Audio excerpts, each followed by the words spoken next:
All right. So my name's Steve McVey.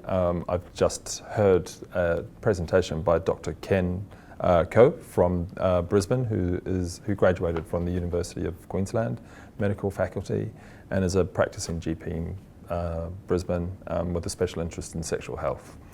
He presented on dual therapy. So Dr. Ken presented on dual therapy, which is traditionally HIV therapy has been triple therapy, and that means that there are 3 drugs that attack the HIV virus at 3 different stages of its life cycle. Dual therapy is 2 drugs which attack the virus at 2 different stages of the life cycle. The main benefit of that would be less drugs mean less toxicity. In Dr. Ken's study, he had 5 participants, and 2 of the main benefits that arose from the study was that less drugs mean less toxicity, and that means less adverse effects from those drugs. One of those effects, which is a key one, is less reduced bone density loss in the people who took part in the study.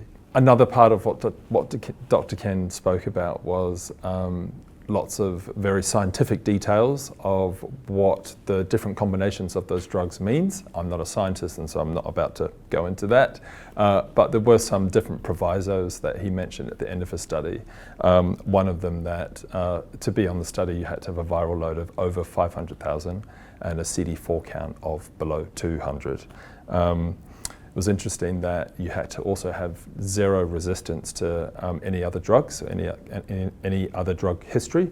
And also there are still some questions around what dual therapy means for pregnancy as well. One major factor is that with triple therapy you often can treat hepatitis B as well, and so if you go to dual therapy you have to make sure that you're still treating hepatitis B. There's a definite increase with cholesterol when you start with some combinations on dual therapy, and that also means that there's increase in weight as well, physical weight, but there's still more data to come in on that. The way that I see dual therapy benefiting people living with HIV and Aotearoa is less side effects mean higher quality of life. And higher quality of life also could potentially mean, in this case, with less toxicity, a longer life, which is something that we can all kind of relish.